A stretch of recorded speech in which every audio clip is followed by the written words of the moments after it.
ಒಳ್ಳೆ ಮೀಟಿಂಗ್ ಆಗಬೇಕು. ಅದರಲ್ಲಿ ಮುಖ್ಯವಾಗಿ ಕೇಂದ್ರ ಸರ್ಕಾರ ಕೃಷಿ ವಿರೋಧಿ ಮಸೂದೆ ತಂದಿದೆ, ಎಲೆಕ್ಟ್ರಿಸಿಟಿ ಬಿಲ್ ತಂದಿದೆ. ಅದಕ್ಕೆ ಕಾಂಗ್ರೆಸ್ ಪಕ್ಷ ವಿರೋಧ ವ್ಯಕ್ತಪಡಿಸಿತ್ತು ಮತ್ತು ಅದನ್ನು ಒಪ್ಪಬಾರ್ದು, ಮುಂದಿನ ಸೆಷನ್ಲಿ ಮಡಿಸಿ ಒಪ್ಪಬಾರ್ದು ಅಂತ. ಅದೇ ರೀತಿ ಕಾರ್ಮಿಕ ಕೋಡ್ 4 ಕೋಡ್ ತಂದಿದ್ದಾರೆ, ಅದು ಕೂಡ ಕಾಂಗ್ರೆಸ್ ಪಕ್ಷ ಒಪ್ಪಿಲ್ಲ, ಜೊತೆ ಹೋರಾಟದಲ್ಲಿ ಭಾಗವಹಿಸಿದ್ದು. ಅದನ್ನು ಕೂಡ ರಾಜ್ಯದಲ್ಲಿ ಜಾರಿ ತರಲ್ಲ ತೀರ್ಮಾನ ತಗೋಬೇಕು. ಜೊತೆಗೆ ವಿಧಾನಸಭಾ ಚುನಾವಣೆ ಮುಂಚೆ ನಮ್ಮ ಜೊತೆ ಹೋರಾಟದಲ್ಲಿ ಭಾಗವಹಿಸಿದ್ರು ಸಿದ್ದರಾಮಯ್ಯ ವಿರೋಧ ಪಕ್ಷ ನಾಯಕರಾಗಿ, ಕೆಪಿಸಿಸಿ ಅಧ್ಯಕ್ಷರು ಕೂಡ ಭಾಗವಹಿಸಿದ್ರು. ಕಾಂಗ್ರೆಸ್ಸಿನ ಶಾಸಕ ತಂಡ ಇದೇ ಜಾಗದಲ್ಲಿ ನಮ್ಮ ಜೊತೆ ಬಂದು ಭೂ ಸುಧಾರಣಾ ತಿದ್ದುಪಡಿ ಕಾಯ್ದೆ ವಿರುದ್ಧ ಹೋರಾಟದಲ್ಲಿ, ಎಪಿಎಂಸಿ ಕಾಯ್ದೆ ತಿದ್ದುಪಡಿ ಹೋರಾಟದಲ್ಲಿ, ಜಾನುವಾರು ಹತ್ಯೆ ನಿಷೇಧ ಮತ್ತು ಸಂರಕ್ಷಣಾ ಕಾಯ್ದೆ ವಿರೋಧ ಹೋರಾಟದಲ್ಲಿ ಭಾಗವಹಿಸಿ ನಮ್ಮ ಪಕ್ಷ ಅಧಿಕಾರಕ್ಕೆ ಬಂದ್ರೆ ಅವುಗಳನ್ನೆಲ್ಲವನ್ನು ಕೂಡ ರದ್ದು ಮಾಡ್ತೀವಿ, ವಾಪಸ್ ಪಡ್ಕೊಳ್ತೀವಿ ಅಂತ ಆಶ್ವಾಸನೆ ನೀಡಿತ್ತು.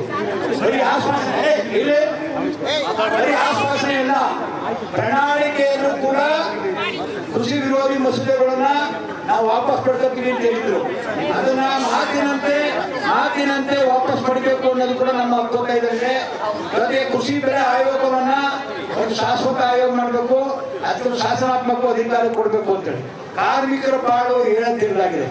ಅತ್ಯಂತ ಈ ಬಿಜೆಪಿ ಸರ್ಕಾರ, ಫ್ಯಾಸಿಸ್ಟ್ ಸರ್ಕಾರ, ಬಂಡವಾಳ ಸಾಹೇಬ್ ಬರೆಯಿರುವಂತಹ ಸರ್ಕಾರ ಕೇಂದ್ರದಲ್ಲಿ ಕಾರ್ಮಿಕ ವಿರೋಧಿ, ಕಾರ್ಮಿಕರ ಗುಲಾಮರ ಮಾಡುವಂಥದ್ದು, ಅವ್ರ ಹಕ್ಕುಗಳನ್ನ ಕಿತ್ಕೊಳ್ಳುವಂಥದ್ದು, ಸಂಘ ಮಾಡ್ಕೊಳ್ಳೋದು ಕಿತ್ಕೊಳ್ಳುವಂಥದ್ದು ಎಲ್ಲ ವಿಚಾರಕ್ಕೂ ಕೂಡ ವಿರೋಧವಾಗಿದೆ. ಅದರಲ್ಲಿ ಬಗರೂಪು ಸಮಸ್ಯೆ ಇದೆ. ಲಕ್ಷಾಂತರ ಜನ ಅದು ದಲಿತರು ಮತ್ತು ಹಿಂದುಳಿದವರು, ಸಣ್ಣ ಪುಟ್ಟ ರೈತರು ಜೀತ ವಿಮುಕ್ತರು ಅರ್ಜಿ ಹಾಕೊಂಡಿದ್ದಾರೆ. ಅವ್ರಿಗೆ ಒನ್ ಟೈಮ್ ಸೆಟಲ್ಮೆಂಟ್ ಅಂತ ಕೇಳ್ತಾ ಇದ್ದೀವಿ. ಬಹಳಷ್ಟು ವಸತಿ ರೈತರಿದ್ದಾರೆ. ಇಲ್ಲಿ ಎಲೆಕ್ಟ್ರಿಸಿಟಿ ಆಕ್ಟ್ ಅಲ್ಲಿ ಈಗ ಸ್ಮಾರ್ಟ್ ಮೀಟರ್ ಹಾಕಕ್ಕೆ ಹೋಗ್ತಾರೆ.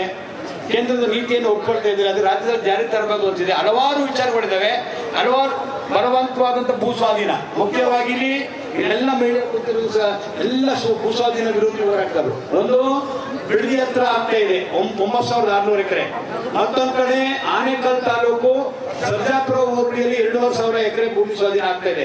ಇನ್ನೊಂದು ಕಡೆ ತುಮಕೂರಲ್ಲಿ ರಿಂಗ್ ರಸ್ತೆಗೆ ಆಗ್ತಾ ಇದೆ. ಇಂಥ ವಿಚಾರವನ್ನ ವಿರೋಧ ಮಾಡಿ ಬಂದಿದ್ದಾರೆ. ಅದನ್ನು ಕೂಡ ದೇವನಹಳ್ಳಿಯಲ್ಲಿ ಏನು ವಾಪಸ್ ತಗೊಳ್ಬೇಕು ಅನ್ನೋದು ಮುಖ್ಯವಾಗಿ ನಮ್ಮನ್ನ ಡಿಮಾಂಡು. ದೇವನಹಳ್ಳಿಯನ್ನ ಎಲ್ಲರ ಹೋರಾಟ ಮೇಲೆ ಜನಪರ ಹೋರಾಟ ಅಂತೇಳಿ ರಾಜ್ಯ ಸರ್ಕಾರ ಅದನ್ನ ಕೈ ಬಿಡ್ತೀವಿ ಅಂತ ಹೇಳಿದ್ರು. ಅದು ಇನ್ನೂ ಕೂಡ ಕ್ಯಾಬಿನೆಟ್ ಬಂದು ಡಿನೋಟಿಫಿಕೇಶನ್ ಆಗ್ತದೆ. ಅದು ನಮಗೆ ಮುಖ್ಯವಾಗಿ ಇವತ್ತು ನಿಮ್ಮಿಂದ ನಮಗೆ ಸಿಗ್ಬೇಕು. ಡಿನೋಟಿಫಿಕೇಶನ್ಗೆ ಫೈಲ್ ಎಲ್ಲ ಮೂವ್ ಆಗಿದೆ. ಅದು ಸದ್ಯಕ್ಕೆ ಕ್ಯಾಬಿನೆಟ್ ಹೋಗ್ಬೇಕಾದಂತ ವಿಚಾರ ಇದೆ, ಅದಾಗಬೇಕಾದಂತ ವಿಚಾರ. ಈ ವಿಚಾರವನ್ನ ನಮ್ಮ ವರಲಕ್ಷ್ಮಿಯವರು, ನೂರು ಬಸವರಾಜಪ್ಪನವರು ಒಂದು ಮಾತು ಹೇಳಿ 2 ಮಾತು